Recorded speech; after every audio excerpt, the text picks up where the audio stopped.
ഞാൻ പറയുന്നത് ഈ പൊതുദർശനം അല്ലെങ്കിൽ ഈ ഹോസ്പിറ്റൽ അതെല്ലാം അനുവദിച്ചിട്ട് വീട്ടിൽ വരുമ്പോൾ വളരെ റെസ്ട്രിക്റ്റ് ചെയ്ത് വേണമെന്നുണ്ടെങ്കിൽ ഇപ്പോൾ ഇതിനെപ്പറ്റി എടുത്ത് ഏതെങ്കിലും ചാനലിൽ വലിയ ഒരു പ്രധാന വാർത്തയിൽ കാണിക്കാൻ അദ്ദേഹത്തിൻ്റെ സംസ്കാരം നടന്നു. മെയിൻ സ്ട്രീം ചാനലുകാർ 2-3 വന്നാലും അവർക്ക് പറഞ്ഞു കൊടുക്കുക, ഇതിൻ്റെ അപ്പുറത്തേക്ക് ഈ വിളക്കൊന്നും വെച്ചെടുത്തോട്ട് വരരുത്, നിങ്ങൾ കുറച്ച് മാറി നിന്നെടുത്തോളം എന്ന് പറഞ്ഞാലും കുഴപ്പമില്ല. ഇത് ഇങ്ങനെയുള്ള ഈ മൊബൈലുകാരെ കർശനമായിട്ട് നിരോധിക്കണം. അതിനുള്ളൊരു സംവിധാനം അദ്ദേഹത്തിൻ്റെ സുഹൃത്തും കൂടെയാണ്, മുഖ്യമന്ത്രിയുടെ സുഹൃത്തും കൂടെയാണ് സലീം.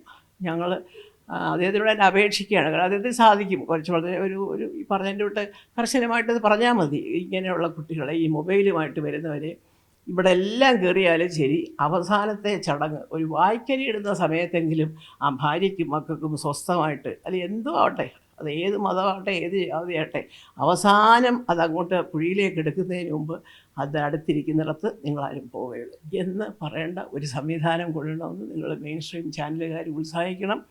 അത് ബന്ധപ്പെട്ടവരെ ധരിപ്പിക്കണം. ഞങ്ങളെപ്പോലുള്ളവർക്ക് ഇരുന്ന് അപേക്ഷിക്കാനേ ഒക്കുള്ളൂ. നടപ്പാകുമെന്നൊന്നും അറിയത്തില്ല. സലീം പറഞ്ഞ പോലെ ഏത് പാർട്ടിയിൽ നിന്നാലും പാർട്ടിക്കാർക്ക് ഇപ്പം നമ്മളൊക്കെ പറയുന്നതിനെക്കാട്ടിൽ വില ഒരു പക്ഷേ പത്രങ്ങളും മാധ്യമങ്ങളും ഒക്കെ പറയുന്നതായിരിക്കും, അല്ലേ? ദൃശ്യമാധ്യമങ്ങളും അച്ചടി മാധ്യമമൊക്കെ പറഞ്ഞാൽ കുറേ കൂടെ അവരെ ശ്രദ്ധിക്കുമായിരിക്കും.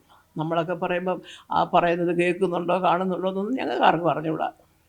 അപ്പോൾ അതാണ് ഞാൻ പറയുന്നത്. എൻ്റെ സങ്കടം എന്ന് പറയുന്നത്, ഇന്നലെ വേണ്ടത്ര ഒരു സമയം ഭാര്യയ്ക്കും മക്കൾക്കും സ്വസ്ഥമായിട്ടിരിക്കാം. അങ്ങനെയുള്ളപ്പം എൻ്റെ അച്ഛൻ്റെ ഒരു ചലനമറ്റ ശരീരത്തിന് മുമ്പിൽ ഗാർഡ് ഓഫ് ഓണർ കൊടുക്കാൻ നോക്കിയിട്ട് പോലീസുകാർക്ക് നിൽക്കാൻ സമ്മതിക്കാത്ത ഫോട്ടോ എടുപ്പു. ഞാൻ 100% ആ കുഞ്ഞിൻ്റെ കൂടെ നിൽക്കുക. എൻ്റെ 2 മക്കൾക്കും ഇതേ അഭിപ്രായം ഉണ്ടായിരുന്നു. സുഖത്തിൻ്റെ അമ്മേ വീട്ടിലൊക്കെ വന്നാൽ പിന്നെ വീട്ടിൽ മതിയായിരുന്നു അമ്മേ, ഇങ്ങോട്ട് കൊണ്ടുവരണ്ടായിരുന്നു അമ്മേ എന്നൊക്കെ പറയുകയാണ് അവസാനം കുഞ്ഞുങ്ങൾ.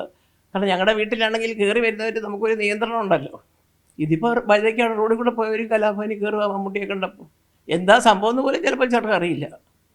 അപ്പോൾ അത് വല്ലാത്തൊരു വേദനയാണ് മോനെ. അത് പെട്ടെന്ന് മാറത്തില്ല. അത് ഞങ്ങൾ കണ്ടവർക്കേ മാറുന്നില്ല വേദന.